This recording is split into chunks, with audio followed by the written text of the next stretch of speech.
Alrighty, so those are all the stories that we needed to cover and break down for today. So let's head over to our NFL training camp narratives to watch for. We wrote all these down in the beginning of the training camp to see what we wanted to see out of these some of these teams. What did we want to see? What were some popular stories that were going along at that time? And those kind of played into our narratives of what we wanted to watch for as the training camp practices progressed and as the preseason games progressed. And now that training camp and preseason games are officially over, we are revisiting these narratives to see if these teams have answered what we wanted to see out of them, and if we can buy them a little bit more, or should we be selling them right at the kind of deadline where we really have to make a firm decision, buy or sell these teams, at least for, the start of the season. So we've been going through all the divisions. We got 2 more left, so let's finish them up here. We got the AFC North and the AFC West. So let's start here with the AFC North. The Steelers, the Ravens, the Browns, and the Bengals. Alrighty, here we go. Steelers, our training camp narratives to watch for was offensive line, ? Well, the offensive line was, I think, pretty solid. Let's go to these overall rushing stats here and just see where the Steelers team just kind of placed overall rushing wise, because that's going to give us a solid indication about their overall line, and then we'll see what their how many sacks they gave up to. 2 good indications of a good offensive line. And this Steelers offensive line is kind of like a Franken offensive line. A lot of new players. I think only maybe 1 returning offensive lineman at most here for the Steelers. So here we go. Rushing stats for the preseason. How did the Steelers do? Kind of midway in the pack here, folks. Probably about top 15-ish, number 20, top 20/15. Alrighty, so they had how many rushing yards? They had 390 rushing yards. The most was 565. Okay. We got rushing touchdowns. They had about 3. They had 3 rushing touchdowns. Most seems to be about 7. First downs, rushing first downs. What do we got by Pittsburgh? 22. Most seems to be about 34-ish. Okay.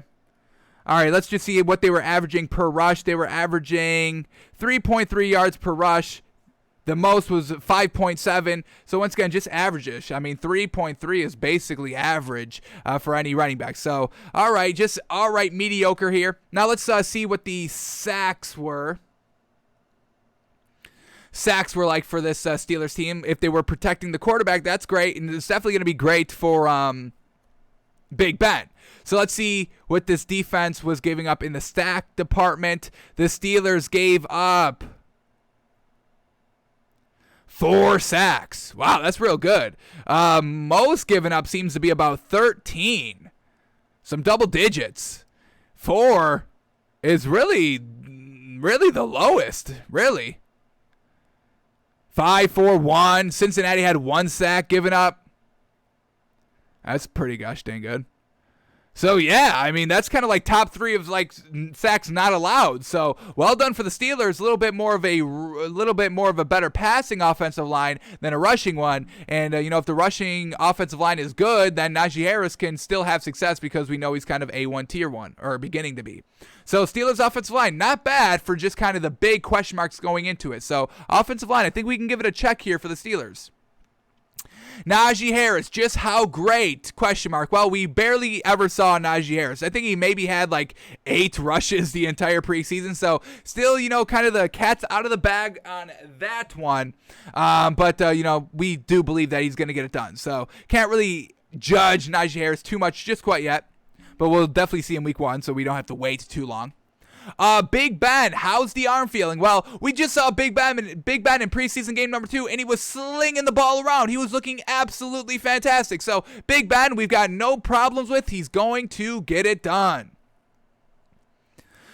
Defensive back to full strength and healthy. They've got TJ Watt. That's good. Who did they bring in? Let's get up their depth chart very quickly here because they lost. Who they lose? Bud Dupree.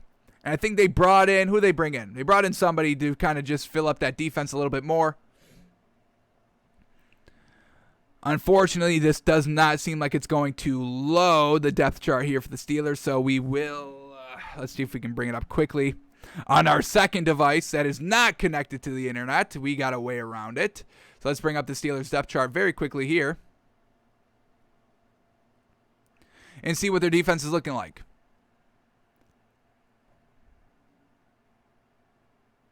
All right, here we go. So obviously Cameron Hayward, TJ Watt on the defensive line. They got Devin Bush, Joe Sherbert, and Alex Highsmith. Joe Hayden is back and healthy, thank goodness. Cameron Sutton, Minka Fitzpatrick. So they still have some solid defensive players out here. I forgot who they brought in. Was it Melvin Ingram?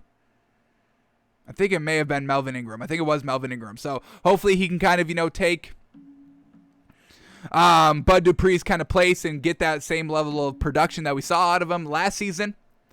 So the defense back to full strength and healthy. Matt Canada, can he get it done on the field? So now let's look up the offensive numbers here.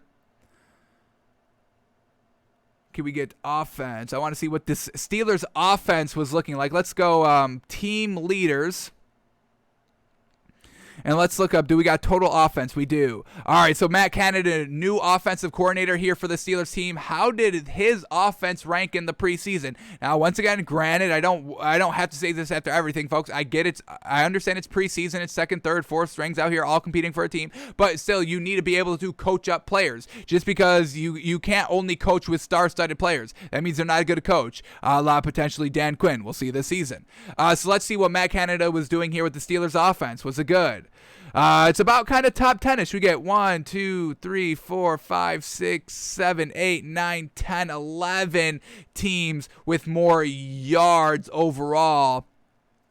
What is the main stat here? Yards per game, it seems like, is the one defining metric here that kind of puts them in order. So Steelers kind of top 12 of yards per game.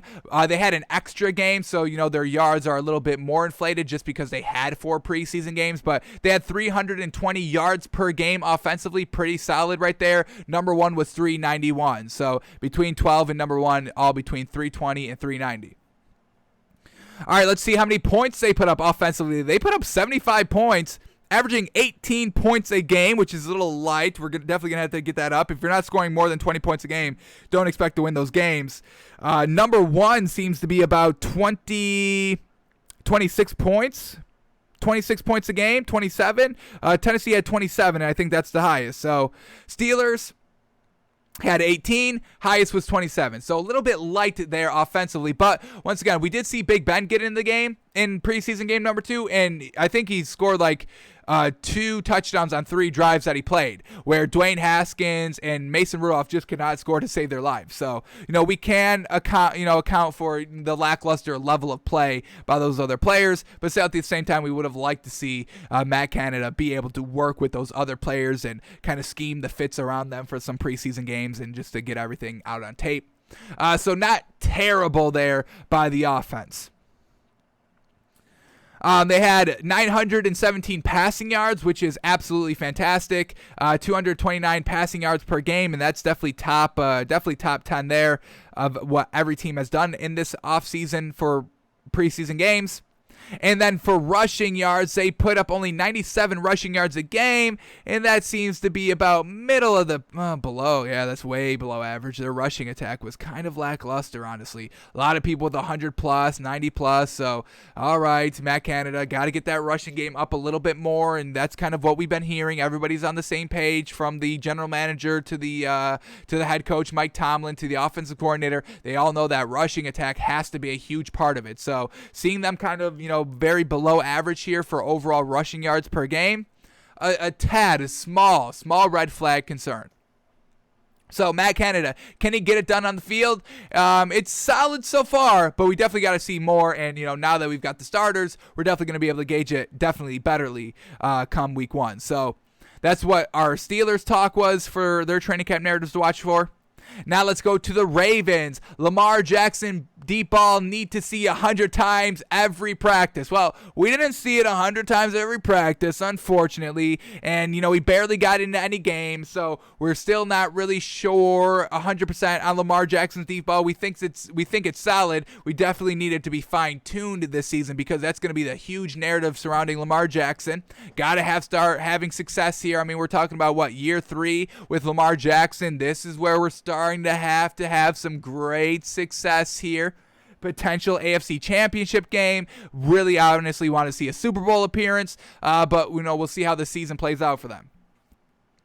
All right, the running game, and can J.K. Dobbins be the premier workhorse running back? Well, we know J.K. Dobbins is out for the year, so truly, truly unfortunate. He would have been, the workhorse running back, the premier running back out here, but truly, truly unfortunate by J.K. Dobbins, injured this season, out for the year. All right, and then the last one, Sammy Watkins, prime rookie year. Can he return to his prime rookie year? Well, didn't he get banged up? Can we bring up this Ravens depth chart just to kind of get an update on his injury? I believe Sammy Watkins got a little shaken up a little bit. Let's see if that is correct. All right, so no, he's good to go now. All right, and Marquise Brown, they're both good to go. So no more injuries beside Rashad Bateman, who is on injury reserve and is going to miss at least 3 weeks. But, Sammy Watkins, we know he can be this great threat offensively. Let's see if he did anything in the preseason games. I don't know if he played any preseason games. I don't think he did, but we can quickly take a look at his stats. And even if he did, probably getting like 1 or 2 balls. So I guess, we're not going to look at the stats. It's waste. There's nothing to learn from it, really. But Sammy Watkins, prime rookie year, we're hoping that he can return to his form. Haven't really seen it here in training camp, any of the videos, any of the preseason games. So overall, Lamar Jackson didn't see the deep ball 100 times every practice. J.K. Dobbins is out for the year, and Sammy Watkins just didn't really see a lot of them. But he's there to work for week 1, so we're ready to watch that. Alrighty. Browns, well, we only had one quick narrative. Year 2 collective offensively. That's all we wanted to see. They've got a huge, great squad around them. Great passing game, great running attack, good, solid quarterback, and a good, solid head coach. So we just need to see a good year 2 out of this Browns team offensively. So let's see where this Browns team ranked in total offense. And we see them in 3 preseason games. They kind of led the league. They were the ones that had the 391 offensive yards per game. So that's absolutely fantastic. They put up 59 points in preseason, which is definitely very, very light here. This is like bottom 5-ish. Definite bottom 10 here, just looking at quickly, probably like bottom 5 or 6. So definitely have to put up the points, but they were moving the ball. So if Baker Mayfield can start to capitalize on some drives here in the regular season, we know it's not all Baker Mayfield out there 100% of the time, or even most of the time out there. So, these are backups just not able to score the touchdown, settling for field goals, turning the ball over, whatever is the case. But the fact that they were able to scheme and move the ball offensively for almost 400 yards a game, we can definitely get behind that. So they were averaging 308 passing yards a game, which is about second best. Absolutely fantastic, just behind the Jacksonville Jaguars. Wow. And the New Orleans Saints had 311. So kind of top 3 in passing yards per game. And then rushing yards, they only had 91, which we know is very, very bottom here. But, now we got Nick Chubb and Kareem Hunt. So overall, this Browns offense definitely could be shaking and quaking this season. Watch out for the Browns, folks. Don't fall asleep on them. Baker Mayfield's going to get it done. They've got the star-studded roster, and they're going to build upon what they did last year, which was a huge success for them. All right, the Bengals now. Our narratives were Joe Burrow year after injury. How is he looking? Well, Joe Burrow just played in preseason game number 3 only. Did not play in number 1 or number 2. So let's see what his final stats were in preseason game number 3. So here we go. Joe Burrow went 0 of 1. 0 of 1. Alrighty. So we don't know how Joe Burrow's looking after the injury. He is good to go, which is good. He's not going to miss week 1. He kind of got out there in preseason game number 3 just to kind of, okay, this is what NFL action is. I'm ready for week 1. So we'll have to wait for week 1 before we can critique and judge Joe Burrow. What is their identity moving forward in wins or taking a slight step back because of the injury? So Overall, this Bengals offense, I'm not totally sold on it. Jamar Chase has been struggling mightily here, so we don't really know what their overall identity is, especially with Joe Burrow not, getting into the offense and truly seeing how the offense is going to function. We should expect a lot of kind of screen game at the wide receiver position. Expect, for this Bengals team to get the ball out of Joe Burrow's hands quickly, because the offensive line is a huge kind of question mark and an issue for this Bengals team. So get that ball out of Joe Burrow's hands quickly so he doesn't get re-injured, so he doesn't kind of have a little bit of PTSD back there in the pocket, hurrying him and making him make bad reads or the wrong read because he's trying to get the ball out of his hands quickly so he doesn't get hit, so he doesn't get re-injured. And then, with, the screen game, we saw Jamar Chase, them trying to give him some screen passes, some passes over the middle to create separation, just never there. So expect a quick offense here by the Bengals, and we'll see if they have the players that show up and produce and get it done. Joe Burrow, if he can get back to some solid form like last year before the injury, and Jamar Chase, if he can get back to 2019 Jamar Chase, because we haven't seen 2020 Jamar Chase because he opted out of the season, and now we're going into 2021 with a question mark on Jamar Chase, the first wide receiver taken in this year's draft. So the Bengals, we'll know more about them come regular season, folks. Didn't learn too much about this team in the preseason games.